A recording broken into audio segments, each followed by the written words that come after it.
This is Super Yacht News with E. Sisman. Hi, welcome back to the channel. So we're going to go over to Baltimore for an update. The NTSB chair says that investigators are focusing on the electrical system on board, which makes a lot of sense really, doesn't it, seeing as they had a blackout. The investigators have brought on a team from the manufacturer of the ship and the electrical plant on board the Dali to look into. Obviously the Dali being the vessel that crashed into the Key Bridge in Baltimore, resulting in the bridge being completely destroyed. Now, Hyundai engineers were brought on to look at the electrical power system, and the NTSB has asked for additional assistance to look at circuit breakers as well as other things on board. The NTSB plans to release a preliminary report by the end of May. Now, the NTSB chair, Jennifer Hammondy, said the state authorities need to look at protection to their bridges. She's talking about other states that could have a similar incident. And she said that if I were working in the State Department of Transportation, that's what I would be looking at now. What I would be looking at now. Are these bridges protected for the types of traffic that is going through now? They've also started to remove the containers. This is from a few days ago, actually, from the Dali, using a crane on a floating barge or a floating platform. And this is, however, going very slowly. By the 7th of April, they'd removed about 35 containers. Now, when you consider that the Dali is carrying 5,000 containers, you can imagine how long it's going to take if that is the only way they're going to remove those containers. Extremely heavy containers. I saw one news report that said that some containers were over a ton. Apparently those containers are 2 tons when they're empty. The Baltimore governor said that they're on track to reopen the port of Baltimore. It's been closed, of course, since the bridge collapsed. And they're on track to open it by the end of May. And they're also looking at opening a deeper third 35-foot channel by the end of the month. They've been able to open 2 channels by removing debris. However, the big container ships like the one that crashed are unable to get through there at the moment. The container ships that were due to go in to Baltimore to drop off their cargoes, they've been unable to do that. Some of them have been diverted to other ports. That port is effectively, well, it is closed, and they're unable to do anything at the moment. This is why it's so vital that they repair this situation, or they clear away the debris and get things moving again for that port, because it is the busiest port on the east coast of the US. The governor also said that currently there's about 15% of the commercial shipping traffic that usually passes through the area. And there are also 8,000 port workers that work in that port in Baltimore. And they're all laid off right now, as far as I know. Maybe not laid off, but they're not working right now. So it will be great to be able to get that port open. Just a few days after the Dali incident in Baltimore, on the 5th of April, another ship was involved in a similar incident where the vessel had issues whilst approaching a bridge in the US. The ship was also a container ship flagged in Malta and named the APL Qingdao. I'm not sure how to pronounce that.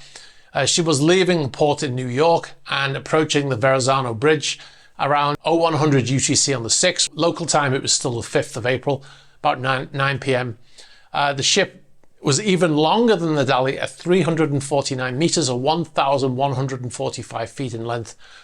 The vessel was, however, being aided by 3 tugs at the time. And even so, it took the ship over 1 kilometer to stop from just over 5 knots.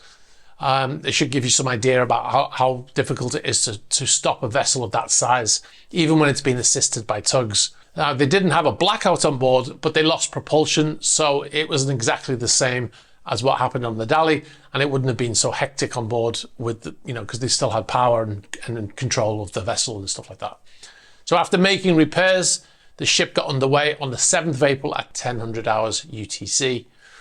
Interestingly, completely unrelated to that story, by the way, but when this vessel was docked in the port in New York, just across the water there, that vessel is called the Atlantic Salver.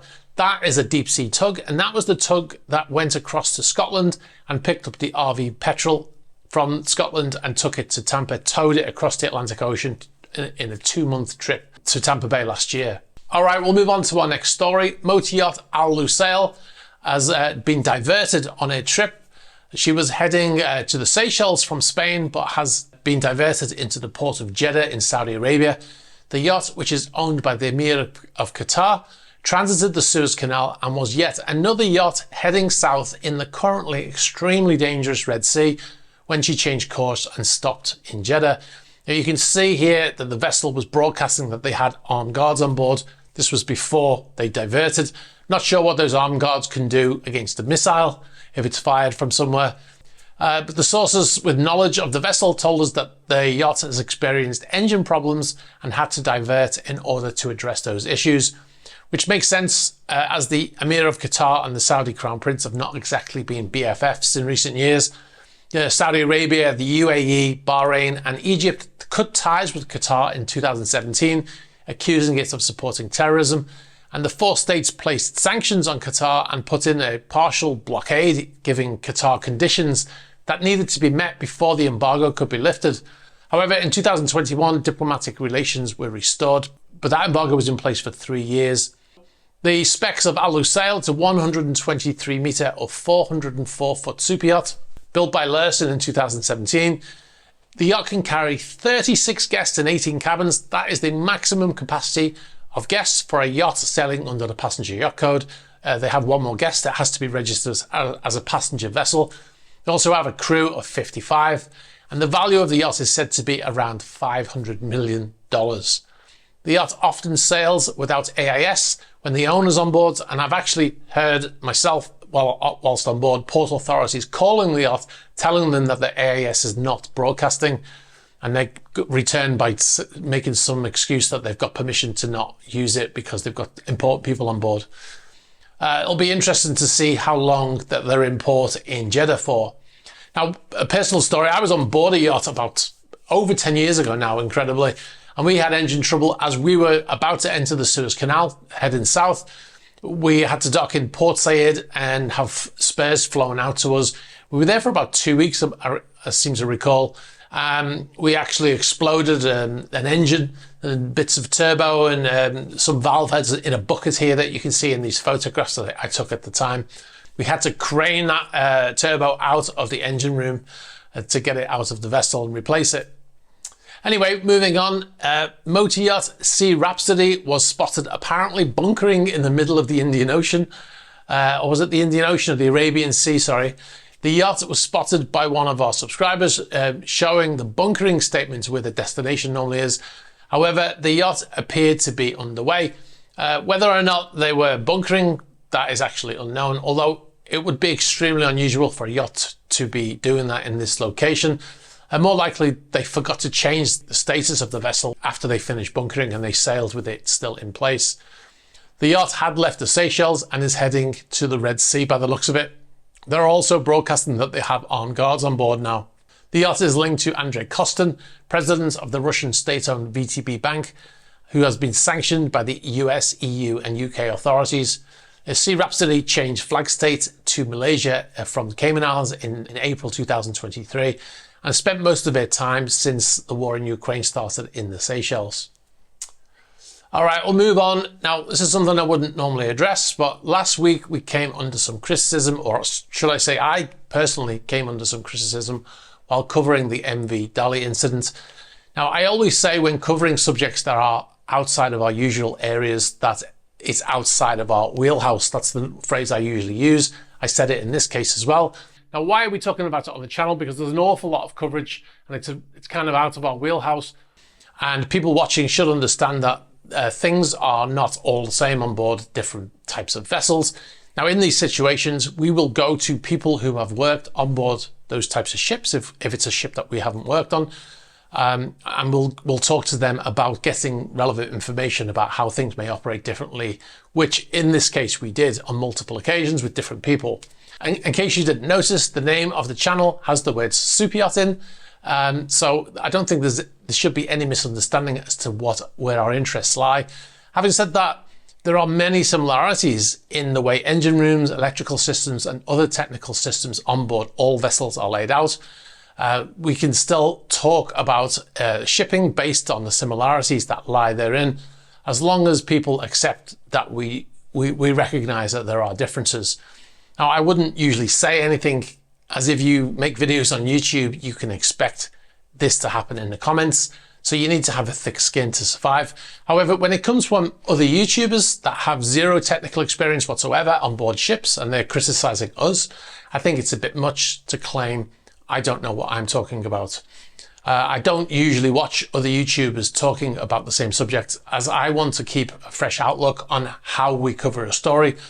But because of the criticism, I did take a look at what others with technical experience were saying. And recent videos by commercial chief engineers on YouTube have essentially put out very similar videos as we did, although theirs came after ours, which suggests that we are all thinking the same way about, what may have happened on board. Now, I've never tried to put the focus on myself. I always keep it on topic. I never put my face in thumbnails, reaction thumbnails that a lot of people do, or try to make the story about me, because I'm not that interesting and the topic is. Although I recognize that the fame can go to someone's head if they are not grounded. Now, I've never claimed to be an expert on the subject that we cover, just someone who served in the military for a decade and 25 years in the maritime industry. And our small team here has the same maritime experience as me.